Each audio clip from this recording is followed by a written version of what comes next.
প্রিয় শিক্ষার্থী বন্ধুরা, ওয়েলকাম টু আলফা একাডেমি। গত ক্লাসে আমরা ম্যাট্রিক্সের বিভিন্ন প্রকারভেদ সম্পর্কে জেনেছি। তো এই ক্লাসে ম্যাট্রিক্সের বিভিন্ন অপারেশন এবং ম্যাট্রিক্সের বিভিন্ন ক্যারেক্টার সম্পর্কে জানব। তো চলো শুরু করা যাক। সবার প্রথম আমরা যেটা নিয়ে আলোচনা করব সেটা হলো ম্যাট্রিক্সের ট্রান্সপোজ। কোন একটা ম্যাট্রিক্সের ট্রান্সপোজ আমরা এইভাবে ডিনোট করি যে এ যদি কোনো একটা ম্যাট্রিক্স হয় তার ট্রান্সপোজ হবে এ ট্রান্সপোজ, অথবা আমরা এটারে এ প্রাইম আকারে লিখতে পারি, এ প্রাইম। তাহলে কোন একটা ম্যাট্রিক্সের ট্রান্সপোজ দুইভাবে আমরা ডিনোট করতে পারি, একটা হলো এ ট্রান্সপোজ, একটা হলো এ প্রাইম। তো তাহলে আমরা কিভাবে ম্যাট্রিক্সের ট্রান্সপোজ করব? ম্যাট্রিক্সের ট্রান্সপোজ করতে হলে তার যে সারিগুলো আছে সেগুলাকে কলামে পরিণত করতে হবে, অথবা তার যে কলামগুলো আছে সেগুলারে সারিতে পরিণত করতে হবে। তো চলো আমরা একটা উদাহরণ দিয়ে দেখি।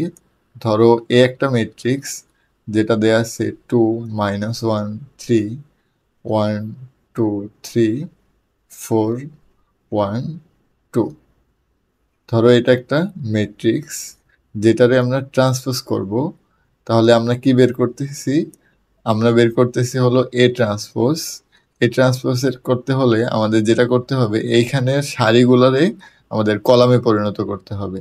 তাহলে এইখানে তিনটা সারি আছে, তিনটা সারি আমাদের এই ম্যাট্রিক্সে তিনটা কলাম আসবে। অথবা আমরা কি করতে পারি, এইখানের যে কলামগুলো আছে সেগুলারে আমরা সারিতে পরিণত করতে পারি। তো আমরা সারিগুলারে কলামে পরিণত করার মাধ্যমে ম্যাট্রিক্সের ট্রান্সপোজ বের করব। তো এইখানে প্রথম সারিতে আছে যে 2 -1 3, তাহলে প্রথম কলামটা হবে 2 -1 3, এবং দ্বিতীয় সারিতে আছে 1 2 3, এবং দ্বিতীয় কলামটা হবে 1 2 3, এবং তৃতীয় সারিতে আছে 4 1 2, এবং তৃতীয় যে কলামটা হবে সেটা হবে 4 1 2। তো এখন যদি আমরা এই ট্রান্সপোজ ম্যাট্রিক্সে দেখি, তাহলে আমরা এখানে দেখব যে এটার যে প্রথম কলামটা আছে এখানে সেটা সারি হয়ে আছে। তো দেখো 2 1 4, এখানে 2 1 4। তার মানে আমরা কিন্তু এইখানে যে সারিগুলার কলামে পরিণত করছি, আমরা দেখতে পারলাম যে এইখানের মূলত কলামগুলোও সারিতে পরিণত হয়ে গেছে। তো এখানে দেখবা যে দ্বিতীয় কলামগুলোও আমাদের কি সারিতে পরিণত হয়েছে। তো এটাই হলো আমাদের ট্রান্সপোজ ম্যাট্রিক্স। তো আমরা ট্রান্সপোজ ম্যাট্রিক্সের কিছু ক্যারেক্টার সম্পর্কে জানবো। তো চলো দেখে নেই।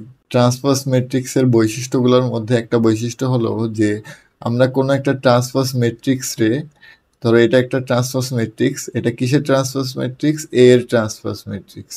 এটারে যদি আবার ট্রান্সপোজ করি তখন আমরা কি পাবো? এ। তার মানে এ ট্রান্সপোজ, তারপর আবার যদি সেটারে ট্রান্সপোজ করি তাহলে পাবো এ। এবং আমরা যদি এ প্লাস বি এটারে ট্রান্সপোজ করি তাহলে আমরা কি পাবো? যে A transpose plus B transpose. অথবা আমরা যদি এ মাইনাস বি এটারে ট্রান্সপোজ করি তাহলে আমরা কি পাবো? যে A transpose minus B transpose. এছাড়াও আমরা যদি এ বি দুইটা ম্যাট্রিক্সের গুণ এটারে ট্রান্সপোজ করি তখন আমরা কি পাবো? যে B transpose into A transpose. তো এই হলো ট্রান্সপোজ ম্যাট্রিক্সের কিছু বৈশিষ্ট্য। তো চলো আমরা প্রতিসম ম্যাট্রিক্স দেখে আসি। প্রতিসম ম্যাট্রিক্সরে ইংরেজিতে আমরা সিমেট্রিক ম্যাট্রিক্স বলি। প্রতিসম ম্যাট্রিক্স হলো সেই ম্যাট্রিক্স যে ম্যাট্রিক্সে ট্রান্সপোজ করলে পূর্বের ম্যাট্রিক্স পাওয়া যায়। তাহলে এখানে মূলত আমরা এ ম্যাট্রিক্সে ট্রান্সপোজ করছি, তাহলে এটা ট্রান্সপোজ করলে আমরা কি পাবো? এ পাবো।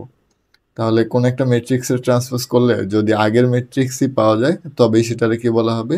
প্রতিসম ম্যাট্রিক্স। তো চলো আমরা জেনে নেই বিপ্রতিসম ম্যাট্রিক্স কাকে বলে। তো যদি কোনো ম্যাট্রিক্সের ট্রান্সপোজ করলে আমরা এ ট্রান্সপোজ সমান মাইনাস এ পাই, তার মানে আমরা যে ম্যাট্রিক্সটা পাইতেছি সেটা পূর্বের ম্যাট্রিক্সই পাইতেছি, তবে এখানে শুধু -1 দ্বারা কি হবে? গুণ হবে। তো এটাই হলো আমাদের কি? বিপ্রতিসম ম্যাট্রিক্স। বিপ্রতিসম ম্যাট্রিক্সের ক্ষেত্রে এ ট্রান্সপোজ ইকুয়াল মাইনাস এ হবে। এরপর আছে সমঘাতী ম্যাট্রিক্স।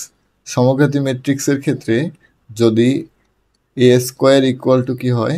এ হয়, অথবা এ স্কোয়ারে আমরা লিখতে পারি এ ইন্টু এ সমান এ। তার মানে কোন একটা ম্যাট্রিক্সে যদি ওই ম্যাট্রিক্সের সাথে গুণ করা হয়, গুণ করে যদি সেই ম্যাট্রিক্সটাই পাওয়া যায় তবে সেটাকে বলা হবে সমঘাতী ম্যাট্রিক্স। এবং অভেদঘাতী ম্যাট্রিক্স মানে ইংরেজিতে আমরা যেটাকে বলি ইনভলিউটারি ম্যাট্রিক্স, সেটা কি হবে যে কোনো একটা ম্যাট্রিক্স রে যদি আমরা স্কোয়ার করি, তার মানে এ স্কোয়ার সমান যদি আইডেন্টিটি ম্যাট্রিক্স হয়। আইডেন্টিটি ম্যাট্রিক্স মানে আমরা জানি যে অভেদ ম্যাট্রিক্স, যেটার কর্ণগুলো শুধু 1 থাকবে আর বাকি সবগুলা 0, সেই ক্ষেত্রে আমরা সেটাকে বলি আইডেন্টিটি ম্যাট্রিক্স বলি। তাহলে অভেদঘাতী ম্যাট্রিক্স হবে সেটাই যেটার কি কোনো একটা ম্যাট্রিক্সে যদি স্কোয়ার করলে আইডেন্টিটি ম্যাট্রিক্স পাওয়া যায় বা অভেদ ম্যাট্রিক্স পাওয়া যায়, তবেই সেটাকে কি বলা হবে অভেদঘাতী ম্যাট্রিক্স। এরপর আছে ম্যাট্রিক্সের সমতা। ম্যাট্রিক্সের সমতা, দুইটা ম্যাট্রিক্স কখন সমান হবে? সমান হবে যখন তাদের অর্ডার সমান, মানে m/n যে ম্যাট্রিক্স আছে, যদি দুইটা ম্যাট্রিক্সের সেই অর্ডারটা কি হয় সমান হয়, তবেই তাদের কি বলা হবে সমতা ম্যাট্রিক্স বা সমান ম্যাট্রিক্স। দুইটা ম্যাট্রিক্স সমান হলে তাদের অনুরূপ ভুক্তিগুলোও কি হবে সমান হবে। আশা করি তোমরা ম্যাট্রিক্সের বিভিন্ন বিষয় সম্পর্কে ধারণা পেয়েছো। আমরা পরবর্তী ক্লাস থেকে যে অনুশীলনীর অঙ্কগুলো আছে সেগুলো করার মাধ্যমে এই সম্পর্কে আরো বিস্তারিত ধারণা দিব। তো সেই পর্যন্ত পাশে থাকো। ধন্যবাদ সবাইকে।